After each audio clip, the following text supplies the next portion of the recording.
Hey everyone, today we're looking at dynamics of a particle with rectangular coordinates. So first we step into kinematics. With kinematics, we examine a single particle relative to fixed Cartesian coordinates. Alright, we have position, velocity, and acceleration. And these can all be broken down into their three base directions of x, y, and z. Right? So these are represented by the unit vectors. And those unit vectors are I, J, and K. So basically any V, for example, is V sub x I plus V sub y j plus V sub z k. So the same is true for A and R as well, right? All right, so a special case would be for plane motion. This would be a special case. So this is movement through the X and Y only. This is movement through the X and Y only. So here delta Z is 0. For this, there are two angles of interest, and that's theta and beta.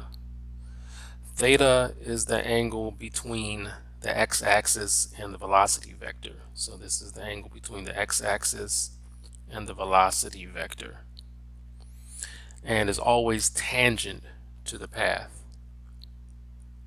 It's always tangent to the path. All right, so beta is the angle between the x-axis and the acceleration vector. Right, between the x-axis and the acceleration vector, and does not have to be tangent.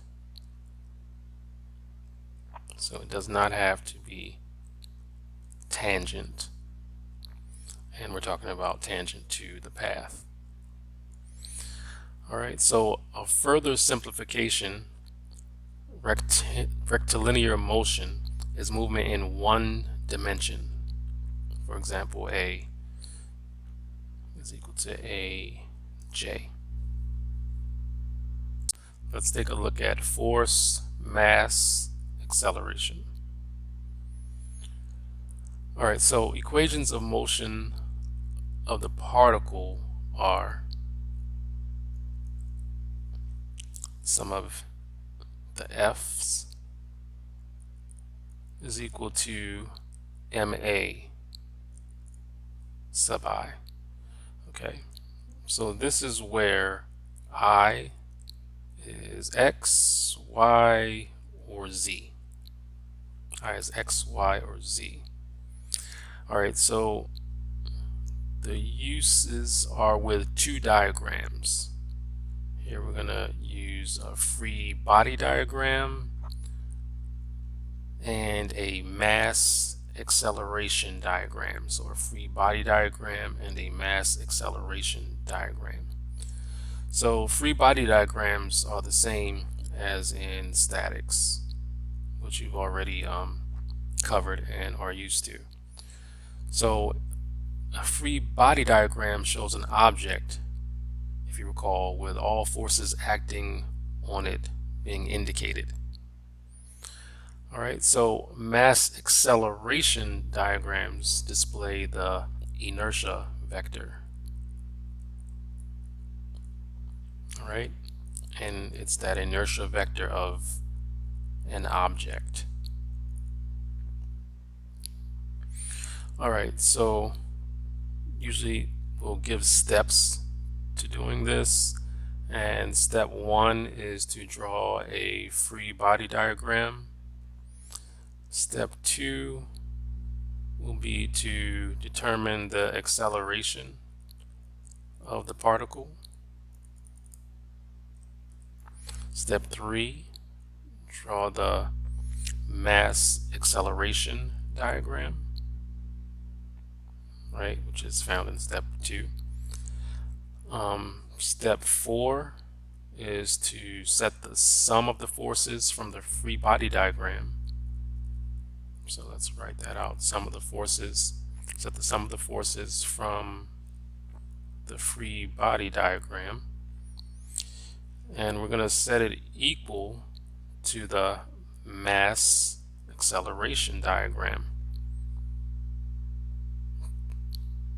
All right, so set the sum of the forces from the free body diagram equal to the mass acceleration from the mass acceleration diagram, and then basically you just go ahead and solve for the unknown. We now go into rectilinear motion dynamics. So for this, we're concerned with movement in a straight line only.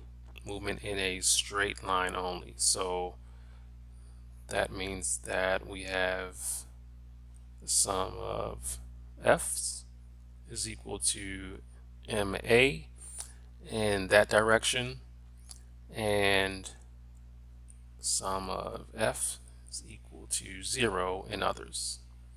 All right, so acceleration is a function of position. Acceleration is a function of position, velocity, and time. All right.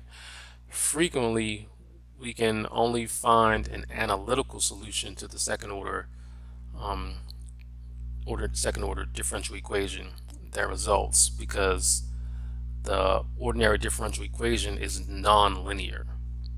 Okay, so there are three cases where the ordinary differential equation can be integrated because it's explicit in one variable only, right? Either x, v, or t.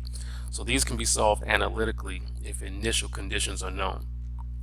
Initial conditions are usually, but do not have to be, where the particle is at t sub 0 or when the particle is at x is equal to 0. Curvilinear motion.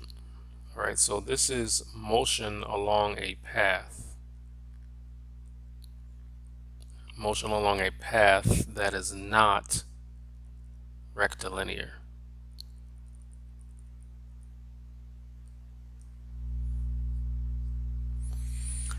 All right, so superposition then occurs.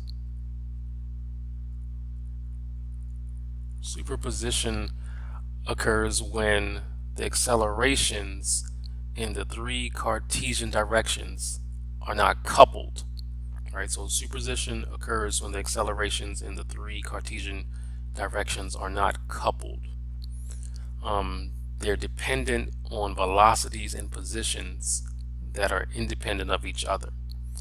All right, so another way of saying this is that the acceleration in any one direction, acceleration in any one direction, it can be changed. It can be changed, and it can be changed without altering the others. So it can be changed without altering the others.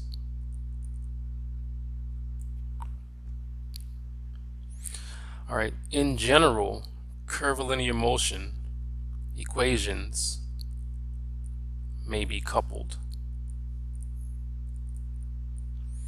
For example, both a sub x and a sub y may be functions of the same equation for v. In this case, analytical solutions are impossible and numerical methods must be resorted to.